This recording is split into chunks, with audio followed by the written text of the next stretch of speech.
I want to introduce myself. I'm the marketing coordinator at Eco Engineers, and I'm delighted to welcome you all to the first of our 4 quarterly webinars on the electric vehicle market. I'm very excited to be presenting this information to you. This is a little bit new for Eco Engineers, and I hope that you enjoy the topic. But first, let's go over a couple housekeeping items. We will be recording the webinar, and you'll be getting a link to the recording when it's finished processing. And if you have questions, you can put them in the questions chat function. We will try to answer as many as we can before the end of the webinar. We will also be sending out a survey at the end of the webinar. It'll pop up once you close the window. Please fill it out to let us know what you think we should be presenting in the future. So we really want to know what you guys think. And before we kick it off to the presenters, I want to show a brief video explaining how Eco Engineers can help you in this low carbon world. Carbon is the biggest disruptor of the 21st century, and the world as we know it is changing. Eco Engineers can guide you to make the best decisions as you navigate toward your clean energy goals. Our diverse team of carbon analysts, engineers, scientists, auditors, and regulatory specialists are trusted advisors of the clean energy fuel sectors worldwide. Clean energy regulations are a maze. We simplify them with an unbiased approach and fully manage your compliance. Modeling your carbon reduction is complicated. We quantify your emissions with a rigor based in science. Together, we can create markets that will protect and grow your investment. We create sustainable solutions for a better tomorrow. We are Eco Engineers. Thank you, Lindsay. I'm Shashi Menon. I serve as the CEO of Eco Engineers, and welcome to the webinar. That video you just saw, that's Eco Engineers in a nutshell. We've been helping the decarbonization of the transportation sector for over a decade, and during that time we've seen just about every possible fuel type and every project type, and it's that ground level experience that we hope to bring to you in these webinars. Now, as all of you are aware, the transportation sector is under intense pressure to decarbonize, and we have the past decade we've seen like the the very robust growth of biofuels. And what we're seeing now is a lot of loud calls for electrification, and that's what we're here to talk about today. It seems to be rising to the top as one of the more popular clean fuels. Calls for electrification are growing from a variety of sectors, politicians, the climate agenda, regulators, and more recently the automakers. Almost all the automakers have come out and stated some very ambitious goals, and they're promising some very real investments in the millions and billions of dollars into transforming their supply chains to accommodate electric vehicle production and distribution. EV use is definitely accelerating across the globe. The question really is, will it become mainstream?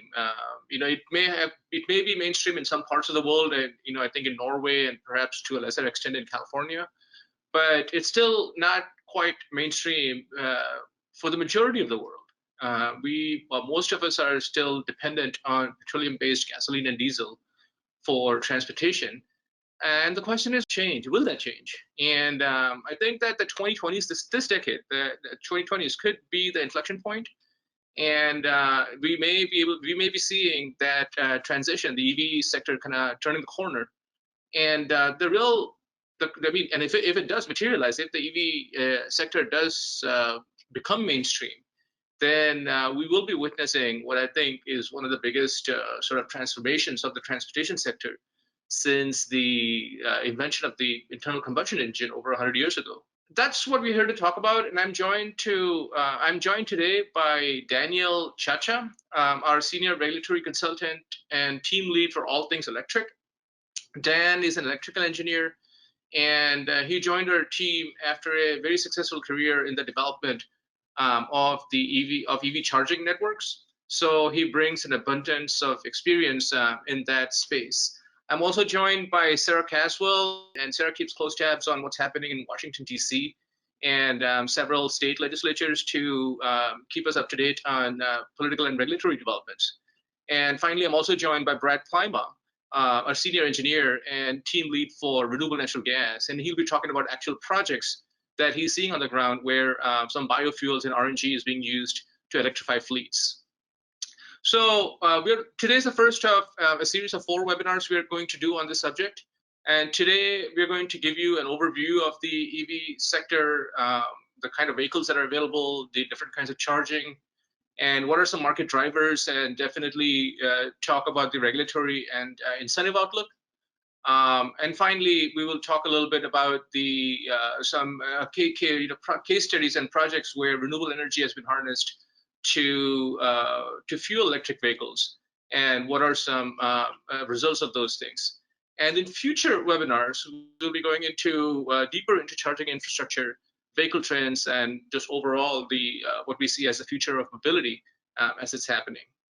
But before we launch into the webinar, I do want to talk a little bit about the problem as I see it, and the problem, I think, as I see it, is a possible gap between what is being promised by automakers and regulators in policy and what needs to happen. And for example, this is a sort of a hypothetical scenario.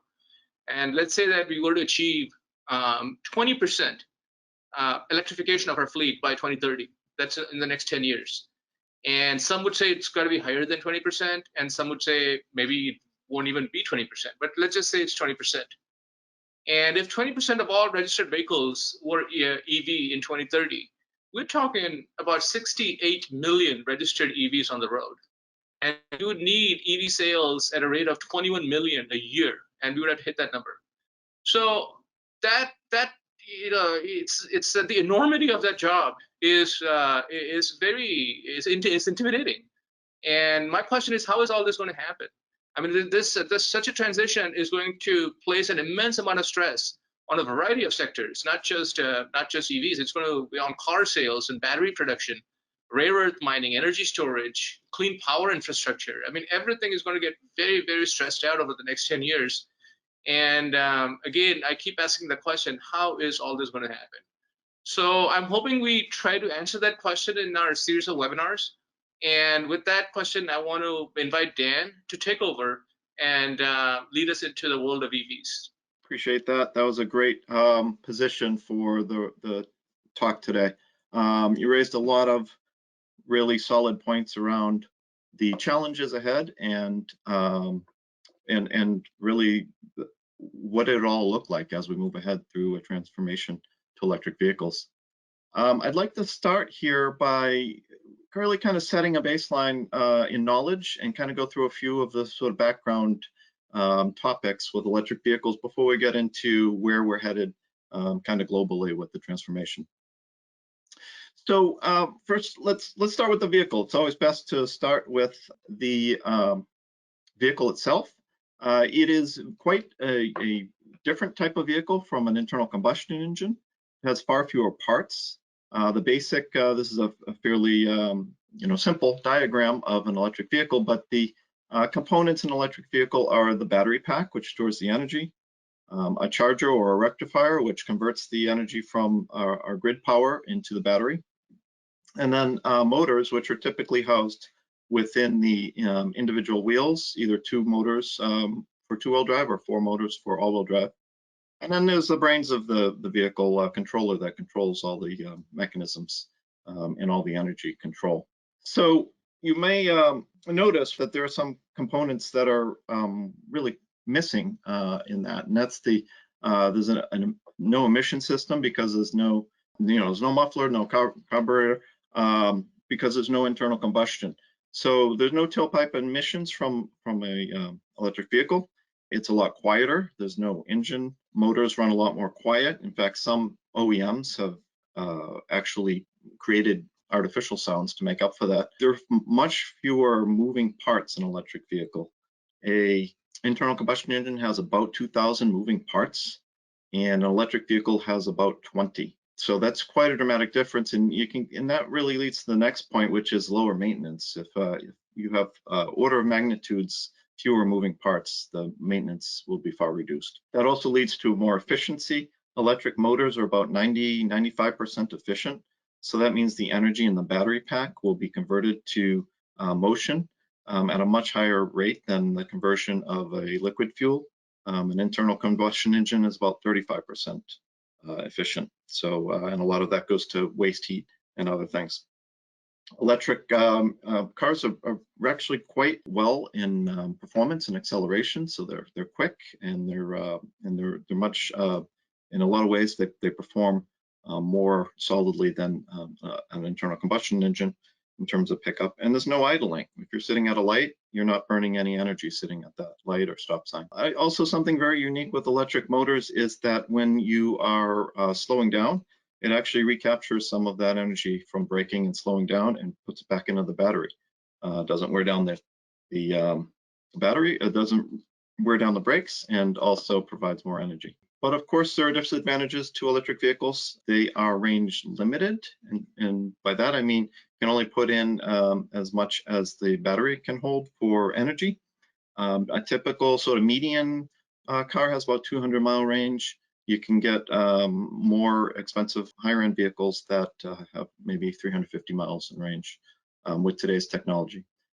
Charging time is slower than filling up an internal combustion engine. And then finally, electric vehicles are still more expensive than internal combustion engines, although all of these disadvantages are being addressed with improvements year after year. Today, it may not be obvious in our everyday lives, but electrification has already entered nearly every mobility application to some degree. So from personal mobility with scooters and e-bikes, they're very prevalent, all the way up to heavy-duty city buses, tractor trailers, and then everything in between. The focus is really on passenger light-duty vehicles in terms of really transitioning our world of transportation, but all of these different sectors are also electrifying as well to some degree. On the right, I have some acronyms. I won't spend a lot of time on this, but battery electric vehicles are full electric vehicles. Hydrogen we'll talk about. There are hybrid type vehicles that have both internal combustion engines and batteries. And then sort of a general term of ZEV for zero emission vehicles. That means a vehicle that has no tailpipe emissions. So let's go into the charging. I mentioned charge time takes a little bit longer, fill a gasoline tank at a gas station. There are four general areas of charging. The first is level 1 charging. And this is really, think of this as an extension cord, a smart extension cord, but an extension cord that you plug your car into a wall outlet.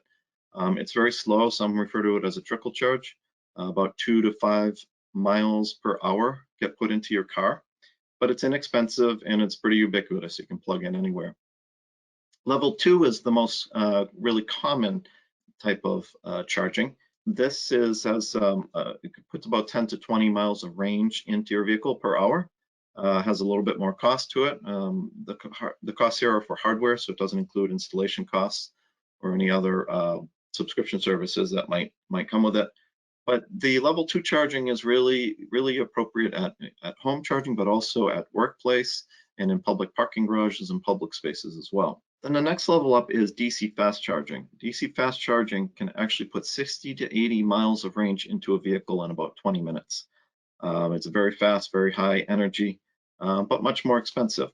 So obviously that doesn't have as much of an application in your home, but it's great for public places with high turnover, rapid turnover of the parking spaces, and especially in highway corridors and in medium and heavy duty applications where the battery packs are much larger. Wireless, we're not going to spend too much time on dwelling on wireless, but it is a technology that is emerging and really will be key when autonomous vehicles become more prevalent.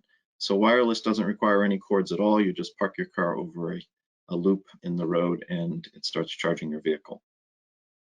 In the world of electric vehicles, there's hydrogen fuel cell electric vehicles as well. This is a vehicle in motor system where you pour a liquid hydrogen fuel into a tank, and that hydrogen gets converted to electricity. So once it gets converted to electricity, it's the same as any other kind of electric vehicle that has a battery and drives motors for the motion. It has some advantages. It's a faster filling time.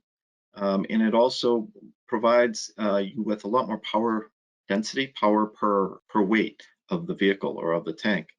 This allows applications such as long haul trucking, but of course it's very expensive and it's quite complex to create the hydrogen. So it's not an emerging technology for light duty vehicles, at least at this time.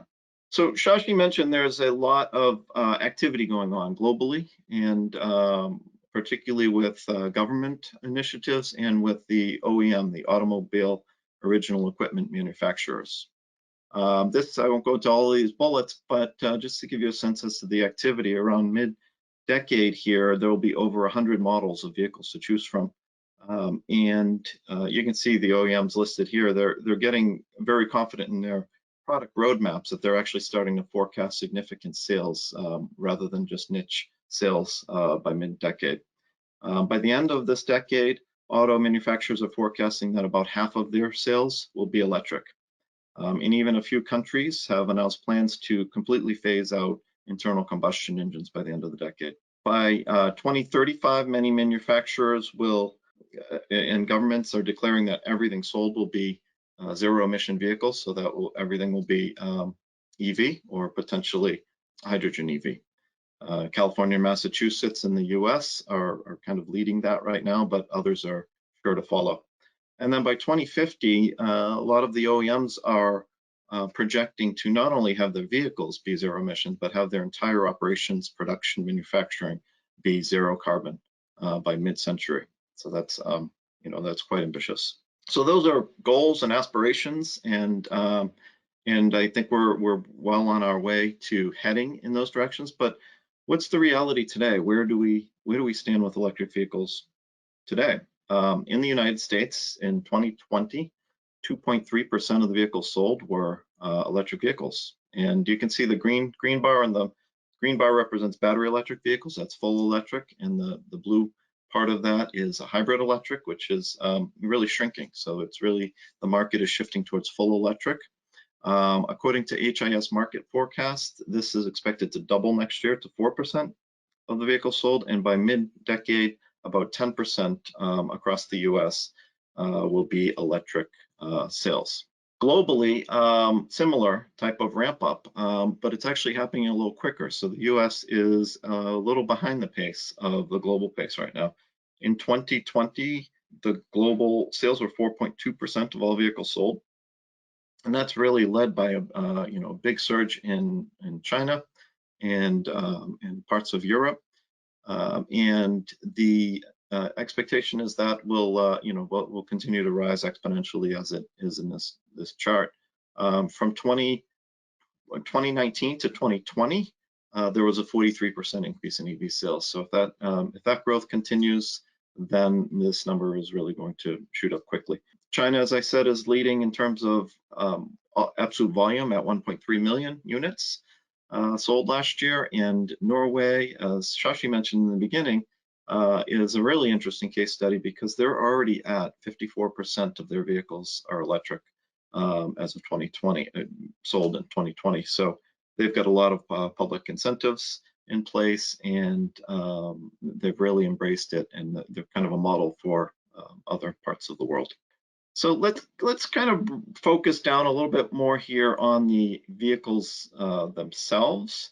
Take a look at the economic and environmental impact on a specific vehicle. So this slide shows the comparison of the environmental impact of an electric vehicle versus an internal combustion engine vehicle. If you look at the blue bar was the manufacturing process.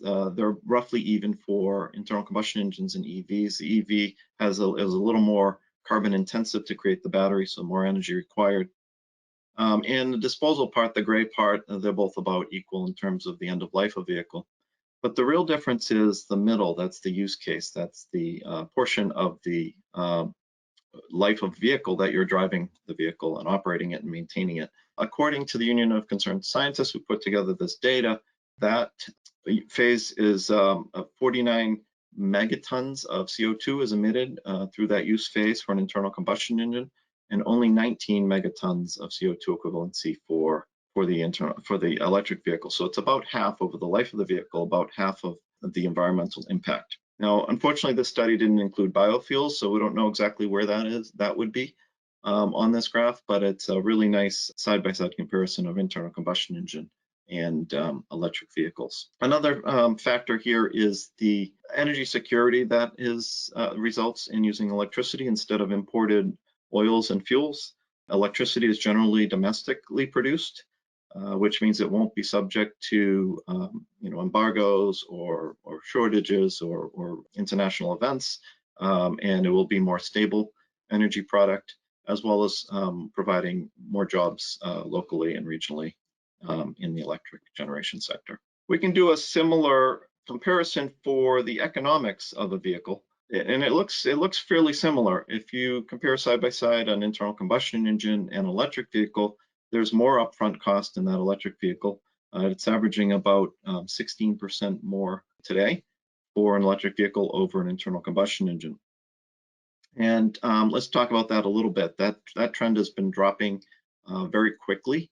In 2010, and 10 years ago, the cost of a battery was over $1,000, about $1,500 per kilowatt hour. And in 10 years, that has dropped down to 150 kilowatt hours, and it's expected to be about $80 or $90 per kilowatt hour in the 3 to 5 year range. So by mid-decade, it's expected to be about $80 to $90 a kilowatt hour, which will put it at cost parity with an internal combustion engine. That's really the goal, to get at cost parity, to really have that side by side be clean. And that's really where incentives are really stepping in at this point to bridge that gap. But very quickly, those incentives won't be needed. Beyond that initial purchase price in blue there, you get to the orange part, which again is the use phase, the fueling of a vehicle. And over the life of a vehicle, this is $200,000 mile life expectancy. That would equate to about $9,000 in electricity or $24,000 in gasoline. Again, using all averages to even out this measure. And then there's a little bit of savings also on the maintenance as well. Electric vehicles expected to have about $4,000 to $5,000 less in maintenance over the life of the car. So total is about $10,000 to $12,000 difference in cost of ownership, favoring electric vehicles over the life of the vehicle. So I would like to actually transition the conversation now to Sarah, who is our policy expert at EcoEngineers, and she's going to discuss what's happening on the regulatory front for electric vehicles. Thank you, Dan. Dan, before we transition to Sarah, I just want to briefly interject and can I ask you a very quick question? If we can please go back to the slide you showed on the environmental impact of electric vehicles. I think we do a lot of life cycle modeling at EcoEngineers, and we did not do this particular modeling. This is done by the Union of Concerned Scientists. And you mentioned that this does not compare the carbon intensity of electric vehicles to biofuels. So, and again, it is something I believe that if an internal combustion engine was run on biofuels, it would certainly have a carbon intensity, or it could have a carbon intensity depending on the biofuel, very much comparable to an electric vehicle. Do you have any good data that compares EV against biofuels? Does that kind of data exist right now? Unfortunately, there hasn't been a lot of study of biofuels. Most of the studies have compared gasoline and electric because those are the two fuels that are in use with current models of vehicles. Biofuels would certainly sit in between internal combustion engine and electric vehicle, and it may be even comparable to electric vehicle. It's hard to tell without doing full life cycles on the specifics of that fuel pathway to determine exactly what the intensity would be to that. Mm-hmm. And would it also be fair to say that is this assuming that the electricity is drawn from the grid, or is there an assumption about the cleanliness of the electricity coming in? Yeah, so again, this is using kind of averages for the United States today, this study that the Union of Concerned Scientists did, but the grid is always getting cleaner, and it's gotten cleaner significantly over the last 10 years in particular. So I would expect that even that impact of 19 megatons of CO2 equivalency to shrink as the grid gets cleaner as well.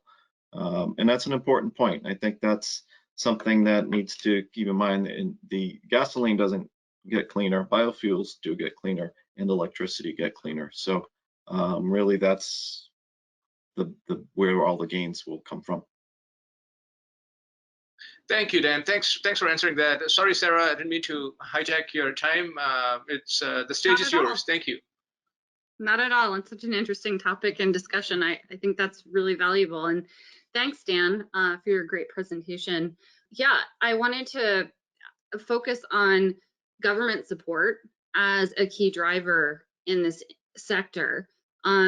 Really, it's necessary. Government support is necessary to promote this sector and to sort of speed it up in terms of consumer ownership and incentives for the charging infrastructure necessary for EVs. Public policies at the federal and state levels really serve to help incentivize EV manufacturing, as I said, consumers to purchase and charge their EVs, and also states to build out the nationwide charging infrastructure necessary to correspond with the growth of this nascent market. These incentives take many forms, including tax credits for purchasing EVs, rebates on EV registration costs, and charging stations, as well as clean fuel standards. The funding of these incentives are from a variety of sources, including government grants and settlement funds from Volkswagen, which, if you remember, back in 2015, they admitted that they had illegally violated US emissions rules and agreed to provide $3 billion to the US to be used by states to replace aging trucks, buses, and marine equipment. The program, importantly, does not fund passenger car replacements, but it does support EV charging infrastructure. There's no doubt that the Biden administration and the current congressional leadership commitments to federal action on US climate mitigation policy is likely to bolster US government support to speed up the transition to EVs. President Biden, his administration, and the current congressional leadership are focused on a unified climate mitigation messaging goals, including one to deploy more than 500,000 EV chargers throughout the US by 2030 and to strengthen US EV supply chains. Additionally, there are reports that the EPA is expected to rule on rins in the near future, possibly even in the impending proposed RFS rules, setting the renewable volume obligations for 21 and 22. Those proposed rules could come out as early as May, and also as late as the summer, July, maybe even August. They're expected to be finalized this fall, though. In his first week as president, President Biden held what he called it a climate day, during which he signed several executive orders designed to bolster federal action on climate mitigation. One was called the Buy America Executive Order, and under that, the new National Climate Task Force is charged with coming out with recommendations within 3 months, including a plan to utilize the federal procurement power to convert the entire federal vehicle fleet of nearly 650,000 vehicles to EVs by 2030. President Biden and congressional leadership are focusing on crafting a robust infrastructure bill right now with the intent to promote the build out of EV infrastructure nationwide. And here, state clean fuel and EV incentive policies and regulations also serve as complementary EV market drivers to the federal policies. As you can see, only 5 states currently do not have any type of incentives to promote EV ownership and charging. Several states, including California, New Mexico, Minnesota, Washington, and New York, have passed or are working to pass legislation to reduce harmful greenhouse gas emissions from the transportation sector. These emissions reduction policies serve to drive manufacturing and availability of EVs and the charging infrastructure that they need. So in sum, government policy is a key driver of the EV sector, and there's currently strong momentum at the federal and state levels, propelling additional policies and incentives designed to promote EV manufacturing, ownership, use, and the availability of charging options. Thank you so much for sharing that information on what's happening in DC and the States. But I want to put you on the spot, and I want to ask you, a question about what, besides what is publicly available, what are you really seeing behind the scenes? And especially, I'm interested in finding out, what are the automakers doing? I mean, publicly, they made these huge announcements that they're going to completely transform their supply chains. But we also know that they have extensive, they have armies of lobbyists pushing forward certain specific policy agendas. So do you see any discrepancy between the stated goals of the automakers and what they're actually lobbying, what policies they're lobbying to push forward? Are they lobbying for policies that are advancing EVs and clean fuels? Thanks, Shashi. That's a tricky question. It's a loaded question. I'll do my best to answer it. Put you on the spot. Well, first of all, there's a lot of information out there indicating that ICE vehicles will be a part of our transportation sector for the foreseeable future, well beyond 2035. So, that's to be expected. So other clean fuels like biofuels will still be necessary. In terms of announcements or recent announcements by automakers like GM to stop manufacturing I think that's ICE vehicles post 2035. To me, that corresponds with the federal and state government market signals that everyone has also seen. President Biden, Governor Newsom, Governor of Massachusetts, other states, and key markets, transportation market, have all stated the goal of transitioning to EVs exclusively post 2035. So after those market signals from the government, you have other automakers coming out stating that they have complementary business plans and goals. I do imagine that they have lobbyists in DC lobbying for EVs in the EV market, but I can't, it doesn't seem logical that that would be the only type of issues that they would be lobbying for. Thank you, Sarah. We'll keep monitoring the space, and thanks for all the hard work you do monitoring what's going on in DC. Now we're going to switch gears, and we're going to invite Brad Plima to talk about what he's seeing with renewable energy being used to electrify fleets. So Brad, California is obviously at the forefront of this EV revolution, and Sarah talked about policy as an instrument to drive electrification, and California is already doing it. So what are you seeing in California? How much EV conversion are you seeing? Who's initiating these projects? And can you give us some examples of how these projects are being financed? Sure. Yeah, no, thanks, Shashi. And I want to spend a little bit of time, Dan spent a lot of time on the vehicle side, Sarah on the policy side.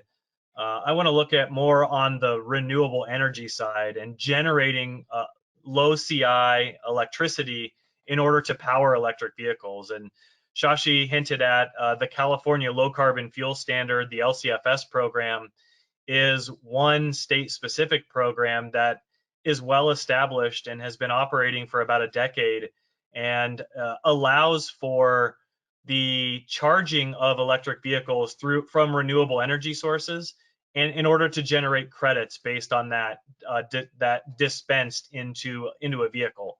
So outside of any state or federal vehicle incentives, this is a program that is right now available to renewable energy producers, that if they can demonstrate that that renewable energy was used to power vehicles, then there are credits, LCFS credits, available in the California market. Many other states are looking at this as well. Sarah touched on the federal renewable fuel standard. There is an EV charging pathway that hasn't really been activated, but there's hope and hope that will happen here in the very near future. That program would actually stack on top of this California LCFS program, or likely any other state incentive program, to incentivize charging of these vehicles with renewable energy.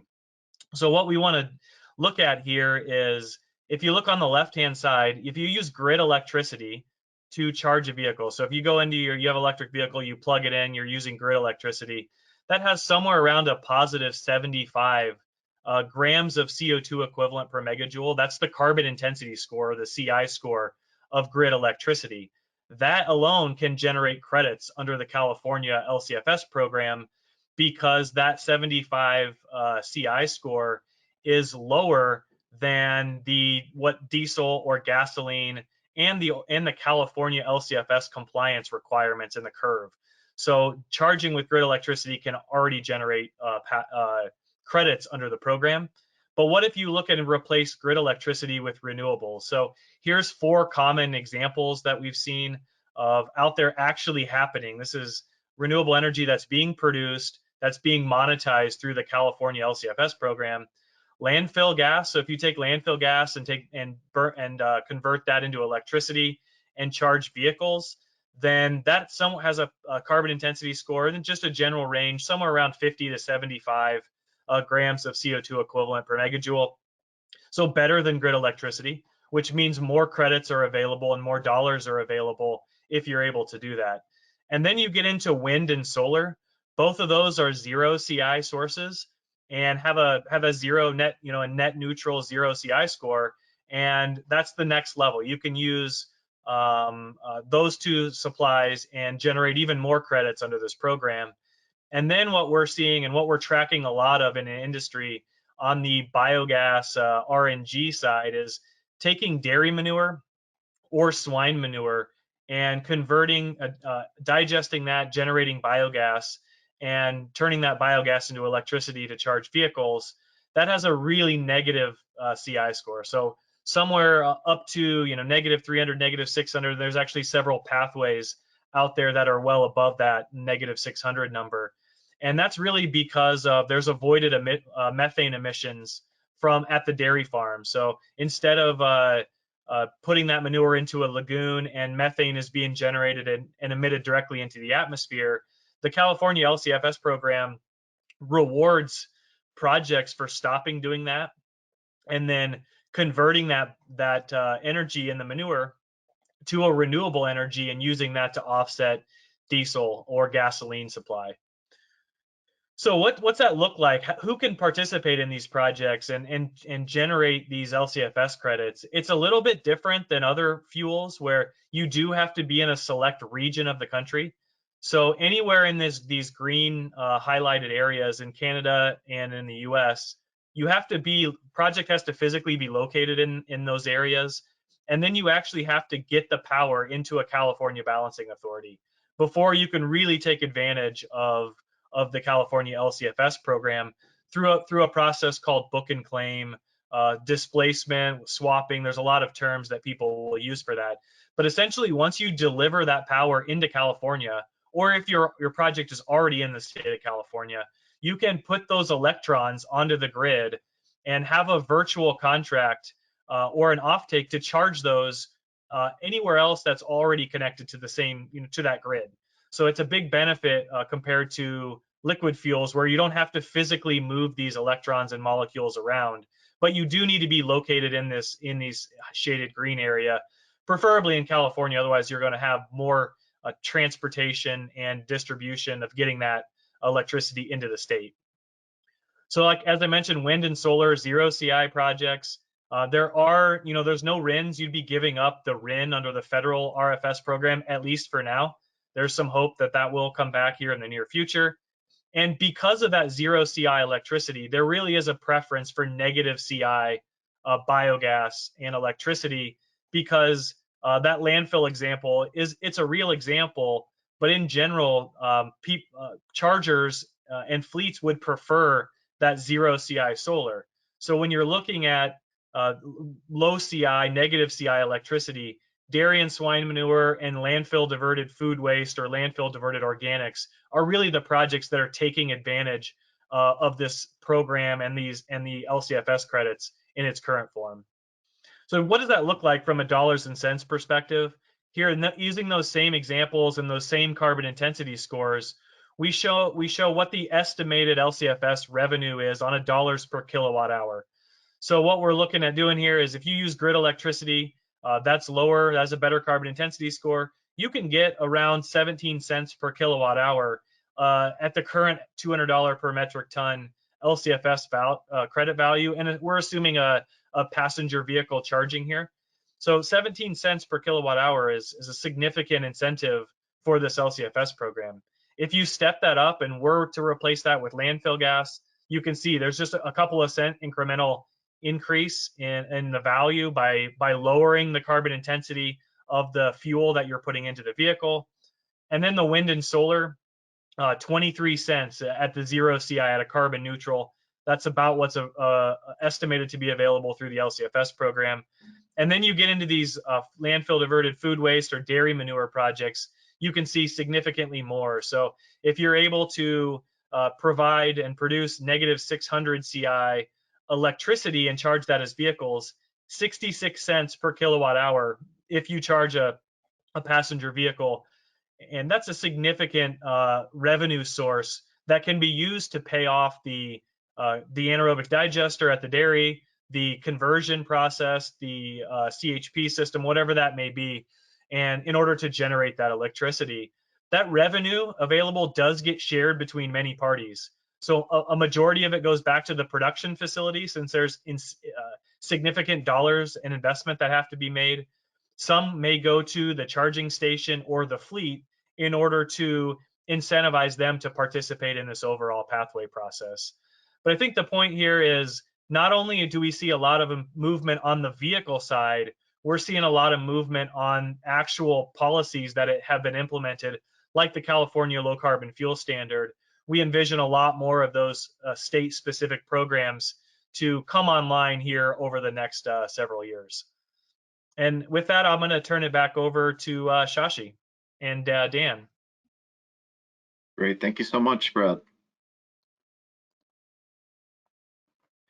So let's spend a couple minutes here talking about how that program may actually be integrated into a fleet. And I have an example here. It's a hypothetical example in San Francisco, where you might install a 130 kilowatt hour system in your parking lot, and that could cost around $300,000. I've taken off $78,000 because of the 26% federal tax credit that is eligible in the project, but I haven't applied any other local California or local incentives here to this mini pro forma. So a net cost of $220,000 for this installation. This assumes, of course, you're taking that energy, you're putting it into charging stations and into vehicles. That would produce a little bit over 200,000 kilowatt hours a year. As Brad pointed out, if you were taking this energy, which has a zero carbon intensity, a zero CI, and you were putting it into vehicles, you would be eligible to get 23 cents a kilowatt hour basically payment for doing that. So that amounts to a bit over $46,000 a year in payments, along with your energy savings of another $40,000 a year or so. So at the end of the day, a simple payback for a system like this would be about a little over 2.5 years to pay that back, and then the rest is all profit and savings. And the real benefit here to everyone is that that would produce about 660,000 zero emission miles of driving per year. And that's full emission. That's not just tailpipe, because the energy is being created with zero emission as well. So it's a very powerful concept here to integrate that clean energy into a clean vehicle and having a holistic system. So if you're a fleet owner, if you're a municipality, a campus, and you want to start on your road to transitioning, we recommend that you assess, take a step back, assess your vehicle characteristics, your fleet characteristics, what those applications are that you want to use your vehicles for, and look at your sustainability goals. You might have sustainability goals in your organization, or that is being mandated with policy. And then we presented today electric vehicle technologies, but there's really a whole breadth of technologies out there that are low carbon fuel alternatives to gasoline and diesel. In addition to those traditional fuels, EV, hydrogen, CNG, a variety of biofuels. And then once you find the technologies that are suitable for your application and needs, it will require some infrastructure. So you need to fuel those with something, and that can be a challenge depending on what you have for resources. So you'd want to do cost benefit analysis, figure out the total cost of ownership, and then really plan out that roadmap. Really, the message here is there's a lot of moving parts. There's a lot of advanced technology coming, and there's a lot here already, a lot of opportunity already to take advantage of. So the time is really now to take advantage of these potential opportunities. We at Eco Engineers can help you with all of these stages with the planning process to provide education and knowledge, measure your life cycle emissions and your total cost of ownership, seek your funding opportunities for you, engage with regulators, feasibility analysis to determine what you have available for resources for infrastructure and how to best plan your energy management and your energy needs. And on the development side, to work with you on project management, project financing, offtake agreements. We can help you with contract management. And then once you're in operations, this isn't a one and done kind of decision. You want to constantly monitor your success and your benefits and issues that you encountered, and be able to adjust as time goes on to really optimize for your specific needs. We can help you with compliance, monitoring, reporting, and third-party verification if you need that for carbon claims. And that is, in a nutshell, what we can provide to help you in this transformation. So we'd like, we have a few minutes left here. We'd really like to take some questions, and also we will have follow-on webinars over the next 3 quarters. So each quarter in 2021, we will have another focus area of discussion for electric vehicles. Awesome. Thanks, everybody. Lindsay, you want to take it from here? Do we have any questions from the viewers? We do. We have a handful of questions here. Starting at the very top, going back to the ICE vehicles, internal combustion versus electric vehicles. How long do the batteries last in the electric vehicles, and how expensive are they to replace? Yeah, those are great questions. I get those all the time. So manufacturers have determined that they last about 8 to 10 years, and up to or over 100,000 miles. And those are really improving. Those numbers are improving really with every battery generation and every new technology. The cost to replace is around $5,000. So it's almost like putting a new engine block in your vehicle if that's needed. And there's a similar question that says, do you anticipate battery disposal to be a factor into this more so in the future? This person has seen many concerns about the end of life for batteries. I wonder if there's any data that has been published on what it would cost fleets to replace many batteries. That's a good question. A lot of this is sort of in terms of actual data, because vehicles are so new and the volume is so low. We don't have a track history, a history of really measuring what that costs and what is involved in that. However, the manufacturers of the batteries have really really advanced what they can do with batteries. They can recondition batteries by replacing just individual cells that go bad. If the entire battery is, really at end of life for the vehicle, it usually has secondary life as building backup or other applications. And then finally, if it's really at its end of life, it can be recycled, and there's data that they can recycle 95% or more of the contents of a battery and then reuse that for new batteries. So it's evolving. We don't have a lot of hard data, but there's a lot of development and innovation around this that's solving this problem. I have a couple questions here about the eRINs. What is our perspective, EcoEngineers' perspective, on how eRIN will be implemented if done in the upcoming RVO? And will it take away from D3 RINs? Yeah, we are anticipating, the whole eRIN situation has been so unfortunate. The whole industry was excited about the opportunity for eRINs. It's an existing clean fuel. I mean, it's happening right now, and there is just no way to get the pathway registered with the EPA and the RFS and monetize it. And it's been a really, really big source of frustration for a lot of people in the industry. And but we do see perhaps a light at the end of the tunnel. There's a big opportunity for the EPA to write both the 2021 and 2022 RVOs at the same time and announce it later this fall. And we are anticipating that there will be some, they will address the eRIN issue amongst all the other issues that have been holding the RFS back. One of them, we do anticipate that they will address the eRIN issue. Now, how exactly will that manifest itself? We hope that the EPA allows a speedy path forward for pathway registration for eRINs. And California and other regions are currently very successfully implementing a policy that allows credit generation for electric vehicle use. So we don't think it should be that difficult for the EPA to find a way out of this. And so we do anticipate that, but we don't know exactly how all that is going to anticipate how it's going to manifest itself. So I would definitely say let's keep our fingers crossed and keep lobbying the EPA to take prudent and practical steps forward and let us generate some eRINs.